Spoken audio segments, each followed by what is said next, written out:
Hello students, let us start with our next chapter, that is chapter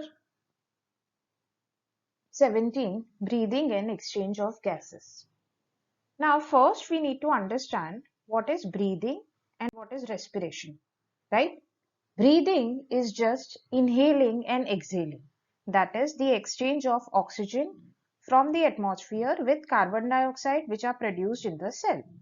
Whereas respiration is the oxidation of nutrients in the living cell to release energy, right? So the glucose which is made is oxidized to give energy during respiration. Now, respiratory organs will be different in different organisms. So in lower invertebrates like sponges and flatworms, they'll generally be body surfaces because these are simple animals. So the gas exchange can occur easily with the help of body surfaces. In some other animals like earthworm, leech, amphibians, the skin acts as a main respiratory organ. So they have a moist cuticle which acts as a respiratory surface. Then in others like insects, centipedes, millipedes, there are tracheal tubes. This is the trachea and the tube running through it is the tracheal tube. So in these animals, the gas exchange occurs through these tubes. In some other animals like fishes, tadpoles, prawns, the sea living animals, they have to take the oxygen which is dissolved in water. So they have a special structure called gills which help them in respiration. Then when the organisms get more complex, that is in humans or most of the vertebrates, we have lungs which act as our main respiratory organs. So in this chapter, we'll mainly study about human respiratory system. So if we talk about human respiratory system, then it has this air passage. It starts from nasal cavity, then the air goes down the windpipe, and then we have the lungs, which play the most important role in respiration, right? So there is a conducting part, which is the air passage. The role of this part is to mainly enable the air to grow from the nose to the lungs. So it transports the atmospheric air into the alveoli, which is present in the lung. It clears air from foreign particles. The nostrils have hair and mucus in them, which helps us to take clean air. That is why it is said that we should breathe through our nose and not through our mouth. It humidifies and brings in the air to body temperature, and then this clean air goes to the lungs. So this is the pathway.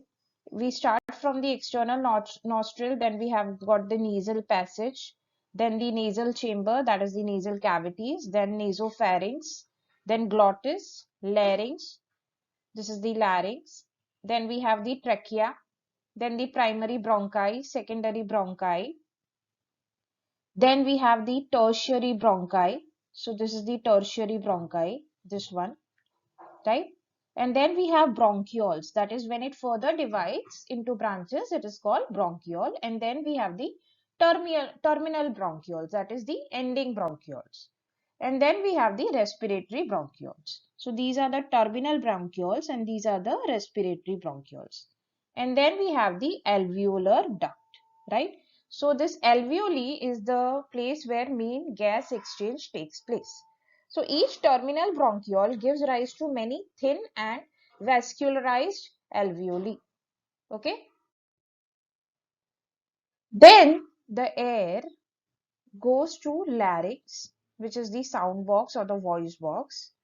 This is a cartilaginous box which helps in sound production. That is why it is called the sound box.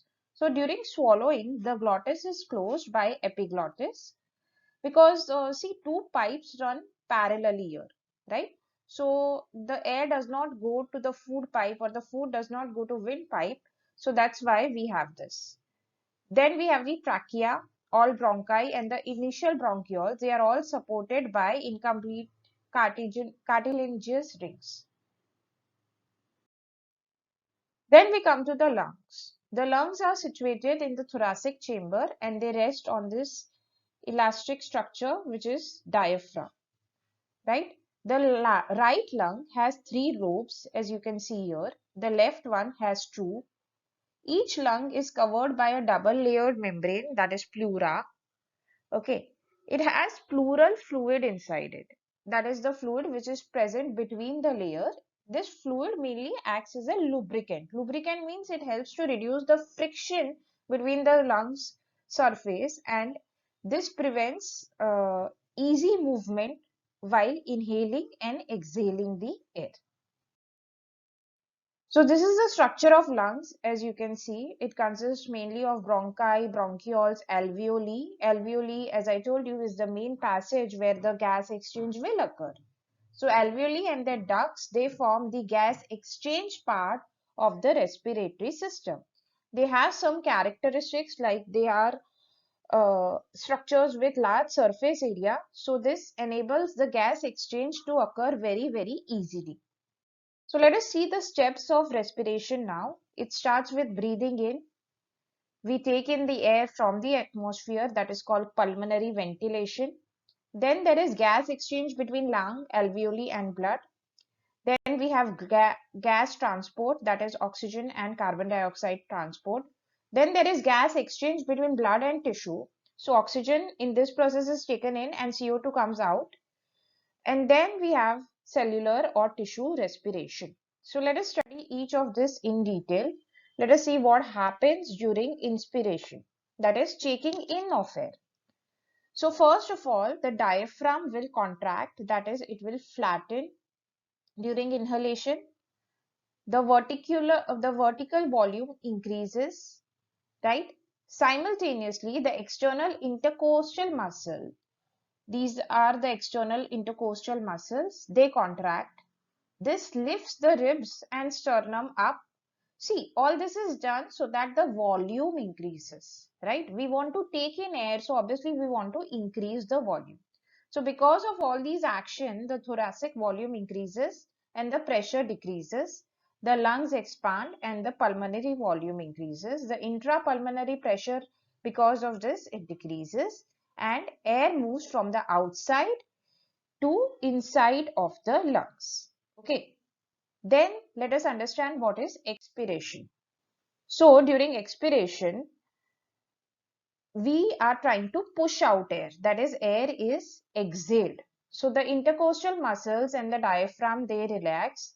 The thorax regions, they come to their original position. The thoracic volume decreases. Pulmonary volume decreases. So the air moves out. So during forceful expiration, the abdominal muscle and the internal intercostal muscle, they also contract. So now that we know inspiration and expiration, let us understand the mechanism of breathing. Okay. So in breathing, to understand the mechanism, we need to know certain terms. That is, certain terms related to respiratory volumes and capacities. So these terms are tidal volume, inspiratory reserve volume, expiratory reserve volume, residual volume, inspiratory capacity, expiratory capacity, the functional residual volume, vital capacity, and total lung capacity. So let us try and understand what are all these terms. So first of all, we'll learn about tidal volume. Tidal volume is the volume of the air that is inspired or expired during a normal respiration. So it is generally about 500 ml. So that is the tidal volume.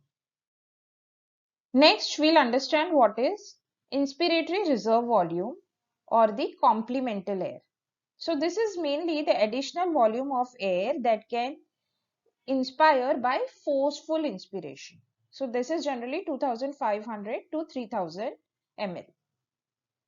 Then we understand what is expiratory reserve volume or the supplemental air. So this is the additional volume of air that can be expired by forceful expiration, which is generally 1000 to 1100. Then we have something which is called as residual volume. So it is residual. Residual is generally remaining. So the volume of air remaining in lungs after a forcible expiration is called the residual volume. Then we come to inspiratory capacity. That is the total volume of air inspired after a normal expiration. So it will be around 3000 to 3500. Then we have something called as expiratory capacity. That is the total volume of air expired after a normal inspiration. So that will be around 1500 to 1600.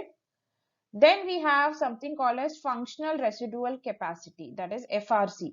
That is the volume of air remaining in the lungs after a normal expiration.